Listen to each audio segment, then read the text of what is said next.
Hey guys, welcome back to my channel. So guys, आज हम लोग जा रहे हैं चित्रकूट की यात्रा पर। सो मैं हो चुकी हूँ ऑलमोस्ट तैयार। अब बस हम कुछ टाइम में निकलने वाले हैं और मैंने पहना है वही सूट जो मैं कल बाजार से लेकर आई थी और ये इतना प्यारा लग रहा है कि मैं आपको बता नहीं सकती। तो अभी बज रहे हैं 7:45 और मैं बस निकल ही रही हूँ। तो बस आने वाली है। सो उसके बाद हम प्रस्थान करेंगे चित्रकूट के लिए। तो हमारे तबला मास्टर भी सोकर उठ चुके हैं, जिनके साथ जाने वाली हूँ मैं बस स्टॉप तक। जा रहे हैं चित्रकूट। तुम तो बस अड्डे तक जा रहे हैं। चल चले। और फिर सुहावने मौसम का लुत्फ उठाते उठाते निकल पड़े हम बस स्टॉप की ओर। तो हम लोग बस स्टॉप पर आ चुके हैं और कर रहे हैं बस का वेट। और पूरे 5 मिनट इंतजार करने के बाद फाइनली बस आ गई।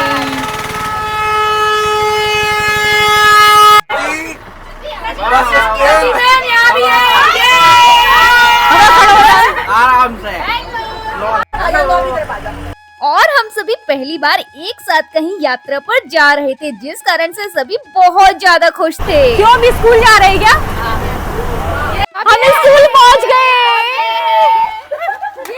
लेकिन अपनी चित्रकूट यात्रा प्रारंभ करने से पहले आ गए हम स्कूल, क्योंकि उठाना था कुछ सामान और साथ ही साथ लेने थे कुछ जरूरी कागजात। गाइस आ गए बाहर। ओह माय गॉड गाइस बाहर आ गए। और अंततः 8:30 बजे हमने प्रस्थान किया। हेलो गाइस, चित्रकूट के लिए निकल चुके हैं। और अगर दूरी की बात की जाए तो नौगांव से चित्रकूट की दूरी लगभग 200 किलोमीटर है, मतलब 4-5 घंटे का सफर। तब तक बैठे बैठे तो हम सब पागल ही हो जाते, तो प्रारंभ कर दिया अंताक्षरी खेलना।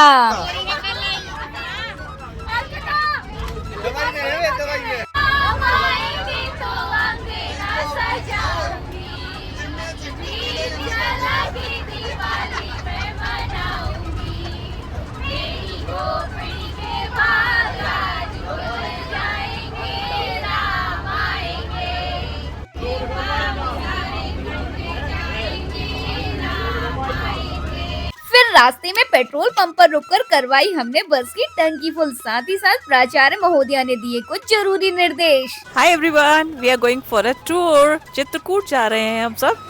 So I would request all the girls don't take too much selfie, don't waste your time in selfie क्योंकि इस वहाँ बहुत सारे monkeys हैं और वो आपका मोबाइल ले जाएंगे. Bye. बाय जा रहे हैं घूमी वी आर गोइंग टू घूमी। और ऐसे ही मौज मस्ती करते करते पहुंच गए हम बांदा। तो यहाँ पर हमारी बस रुकी हुई है। कहाँ रुके अपन भैया? बांदा के आगे हम लोग की भी बस रुकी है। तो यहाँ पे सब लोग चाय वगैरह पी रहे हैं और हम चाय पीते नहीं, तो हम बस आराम से बस में बैठे हैं। मैंने भी चाय नहीं पी. क्यों नहीं पी? और ये रहा हमारा पूरा स्टाफ, जो व्यस्त था चाय की चुस्कियाँ लेने में। चाय पी लो, गरम है। गरम चाय पी लो। तत्पश्चात हमने प्रस्थान किया और पहुंच गए भरतकूप ग्राम, जो चित्रकूट के पश्चिम में लगभग 20 किलोमीटर की दूरी पर स्थित है। भरतकूप है ना ये? फाइनली हम लोग आ चुके हैं भरतकूप, जहाँ है एक विशाल कुआं। और ऐसा माना जाता है कि प्रभु श्री राम के छोटे भाई भरत ने प्रभु श्री राम को राजा के रूप में सम्मानित करने के लिए सभी तीर्थों का जल एकत्रित किया था। परंतु जब श्री राम ने राज्याभिषेक से इनकार कर दिया तो सभी ऋषियों की आज्ञा से उस जल को कुएं में छोड़ दिया गया और तब से ही इस जगह का नाम भरतकूप पड़ा। और भक्तों का मानना है कि कुएं के पानी से स्नान करना मतलब सभी तीर्थों में डुबकी लगाने के बराबर है। साथ ही साथ यहाँ पर प्रभु श्री राम के परिवार को समर्पित एक मंदिर भी स्थित है, जो कि बंद था, जिस कारण से हम दर्शन नहीं कर पाए। जिस कारण से आ गए हम पुनः बस के पास और फिर हमने प्रस्थान किया कबरी चित्रकूट की ओर। और चित्रकूट में प्रवेश करते साथ ही सर्वप्रथम हमें दर्शन हुए बजरंगबली के, और फिर हम सीधा निकल पड़े कामतानाथ जी के दर्शन को। हो गया परिक्रमा स्टार्ट? अभी कितना दूर है? कोई प्रमुख द्वार पे नहीं है अपन। तो अभी हमें 5 किलोमीटर का परिक्रमा लगाना है। 12.5 किलोमीटर। 12.5? बस झूठ नहीं बोलो आप। 5.5 किलोमीटर का झूठ बोल रहे। हाँ 12.5 कोस। कैसा? लेकिन अपना परिक्रमा प्रारंभ करने से पूर्व हम करेंगे कामतानाथ जी के दर्शन। यहाँ पे व्हील चेयर की भी सुविधा है, अगर किसी को मतलब पैदल चल के परिक्रमा नहीं लगाना तो वो जाके व्हील चेयर पे बैठ के आराम से परिक्रमा लगा सकता है। बट हम लोग पैदल लगा रहे हैं क्योंकि हम लोग बड़े दमदार हैं। हम लोग बहुत ही दमदार हैं, इसलिए अब हम पैदल ही चलने वाले हैं। 5 किलोमीटर है, भगवान, सोच के ही डर लग रहा। और नंगे पैर पदयात्रा करते करते पहुंच गए हम कामतानाथ जी के द्वार, जो कि प्रभु श्री राम का ही स्वरूप है। यार बहुत दूर है। भीड़ तो इतनी थी कि प्रतीत हो रहा था कि मानो दर्शन ही नहीं हो पाएंगे, लेकिन जब प्रभु ने इतनी दूर से बुलाया है तो दर्शन कैसे न होते। साथ ही साथ हाथों पर कलावा और माथे पर तिलक लगवा हमने प्रारंभ किया कामादगिरी पर्वत का परिक्रमा, जो कि लगभग 5 किलोमीटर का था। साथ ही साथ परिक्रमा के मार्ग में स्थित है कई प्रसिद्ध मंदिर, जो कि इस प्रकार है: चरण पादुका मंदिर या फिर भरत मिलाप मंदिर, साक्षी गोपाल मंदिर, राम मोहल्ला, पीली कोठी इत्यादि। और क्या आपको पता है कि त्रेता युग में जब प्रभु श्री राम, माता सीता और अपने छोटे भाई लक्ष्मण संग वनवास गए थे तो उन्होंने अपने वनवास के 14 वर्षों में से 11 वर्ष चित्रकूट में व्यतीत किए, और तब से ही चित्रकूट साधु संतों का पसंदीदा स्थान बन गया। और सबसे दिलचस्प बात तो ये है कि कामादगिरी पर्वत को किसी भी दिशा से देखने पर इसका आकार धनुष की भांति दिखाई पड़ता है। लेकिन परिक्रमा करते करते हमें भी लग पड़ी भूख, तो बस फिर क्या था, जुट गए पेट पूजा करने। साथ ही साथ चित्रकूट में आपको देखने को मिलेंगे बड़ी ही संख्या में बंदर। और ऐसे ही मंदिरों के दर्शन करते करते और मौसम का लुत्फ उठाते उठाते हमने लगभग पूर्ण कर लिया आधा परिक्रमा। लेकिन मार्ग की भिन्न भिन्न वस्तुओं की दुकानों ने मोह लिया हम सबका मन, तो जुट गए हम थोड़ी सी खरीदारी करने। क्या क्या है प्रसाद में? लैया है, चिंगड़ी है, कलावा है, सिंदूर है, रेवड़ी है, मिश्री है, दाना है, नारियल है, अगरबत्ती है, पूरा प्रसाद है ये। ठीक है, दे दीजिए। लीजिए। अंततः अपना परिक्रमा पूर्ण कर लिया हमने प्रसाद और पुनः पहुंच गए कामतानाथ जी के दर्शन को। लेकिन इस बार भीड़ पहले से भी ज्यादा थी, तो लाइन में लग किया अपनी बारी का इंतजार और फिर प्रभु के दर्शन कर चढ़ाया प्रसाद। सच में आज प्रभु के दर्शन कर ऐसा प्रतीत हुआ मानो धरती पर ही मोक्ष प्राप्त हो गया हो। फिर की प्रभु की आरती और बांधा मन्नत वाला धागा। बोलो कामतानाथ भगवान की। और सुबह से चलते चलते बज गए थे शाम के 4, जिस कारण से करने लगे थे पेट में चूहे तांडव। तो आ गए हम एक होटल पर, जहाँ किया सभी ने एक साथ बैठ भोजन ग्रहण और अच्छे से अपनी अपनी आत्माओं को तृप्त कर हमने प्रस्थान किया पुनः बस में बैठकर हनुमान धारा की ओर, जो कि 4-5 किलोमीटर की दूरी पर स्थित था, जहाँ पंचमुखी हनुमान जी की प्रतिमा है, जो लगभग जमीन से 100 मीटर की ऊंची पहाड़ियों पर विराजमान है। लेकिन पहाड़ी पर जाने के थे 2 रास्ते, पहला 360 सीढ़ियाँ चढ़कर जाओ और दूसरा था उड़न खटोले से जाओ, मेरा मतलब है रोपवे से। और हमने चुना दूसरा रास्ता क्योंकि आज तक मैंने सिर्फ इसके बारे में सुना था। Oh my God! इधर भी। All the best!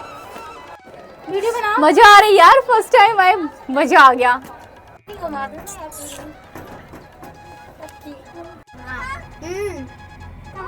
सामने ब्यूटीफुल सनसेट, फर्स्ट टाइम आज रोपवे में आई मैं, तो मुझे मतलब बहुत अच्छा लग रहा है। तो आप पीछे का बैकग्राउंड देख लो यार, कितना ऑसम लग रहा है, सीरियसली मतलब मजा आ गया।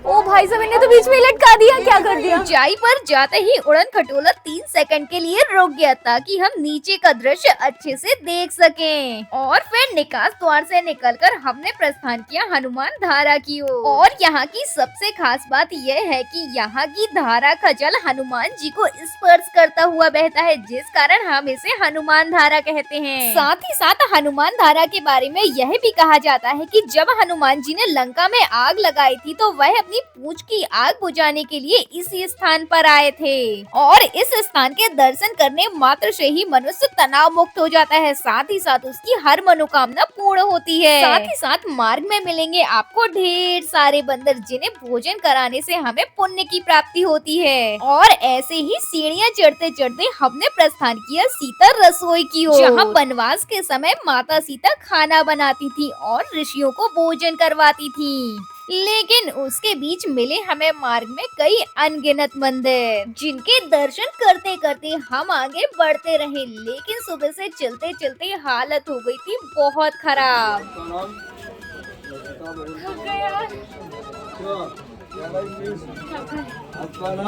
और सीता रसोई में आपको बर्तन भी देखने को मिलेंगे, जैसे कि बेलन, चकला, जिनसे माता सीता भोजन पकाती थी। चलिए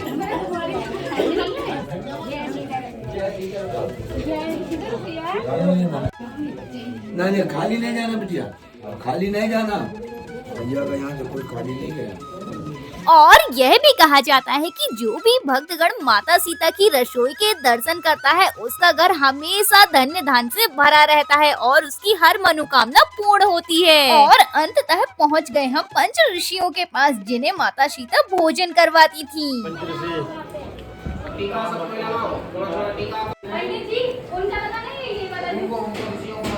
हम तो खुद लगा रहे इन्हीं ऋषियों को भोजन कराया था सीता जी, यही 5 मुनि हैं। चलो छूटे हो सबके आगे बढ़िए, करो जो इच्छा हो आगे बढ़िए। चरण छूटे हो सबके बढ़ो, बस बस हो पैर छू। कुछ भी कहो यार, लेकिन इन दिव्य स्थानों पर आकर एक अलग ही सुख की अनुभूति होती है। और हम परिक्रमा कर ही रहे होते हैं कि तभी अचानक वो हुआ जिसके बारे में मैंने सोचा भी नहीं था, क्योंकि भेंट हो जाती है फॉलोअर से, जो कि थे छतरपुर से, जिनके साथ निकलवाए कुछ कुछ छाया चित्र। और सच बताऊं तो इतनी ऊंचाई पे मैं पहली बार आई थी। किसी ने सत्य ही कहा है कि हनुमान धारा के जल को स्पर्श करने मात्र से ही मनुष्य तनाव मुक्त हो जाता है। तत्पश्चात हमने प्रस्थान किया, लेकिन उड़न खटोले को आने में था थोड़ा सा विलंब, तो बैठकर किया हमने इंतजार। और फिर उड़न खटोले पर होकर सवार चारों तरफ का मनमोहक दृश्य देखते देखते आ गए हम नीचे, जहां से हमने प्रस्थान किया राम घाट की ओर, जो कि मंदाकिनी नदी के किनारे स्थित है। यह घाट एक शांत तीर्थ स्थल है।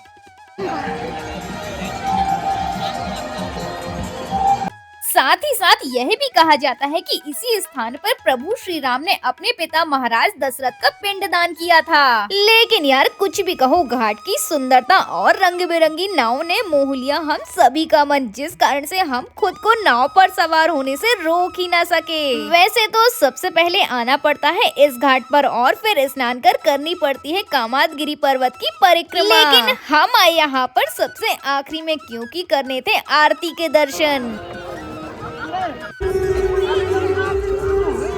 और साथ ही साथ लाइट शो के, जो कि है काफी प्रसिद्ध।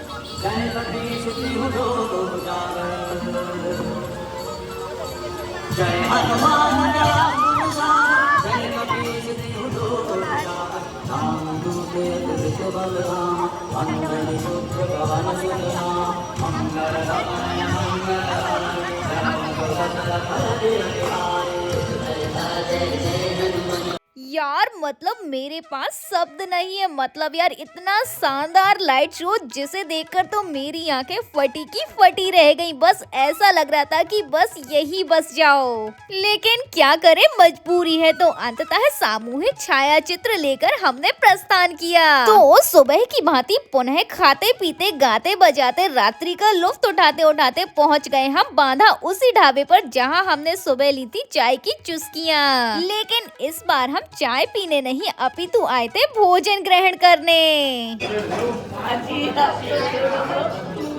जहां लुफ्त उठाया हम सभी ने मेरे मनपसंद भोजन का, मतलब भटा का भरता और रोटी। और कसम से यार इतना स्वादिष्ट भोजन कर कर तो मजा ही आ गया। और अंत में खाया मीठा मीठा पान। तत्पश्चात पुनः गाते बजाते हमने प्रस्थान किया नौगांव की ओर। और ऐसे ही मौज मस्ती करते करते रात्रि को 1 बजे कब हम नौगांव पहुंच गए पता ही नहीं चला। और फिर सभी को टाटा बाय बाय बोल प्रस्थान किया। लेकिन रुको रुको रुको, आप कहाँ चले? जल्दी से चैनल को सब्सक्राइब करो, वीडियो को लाइक करो। मिलते हैं अगले दृश्य में। राम राम।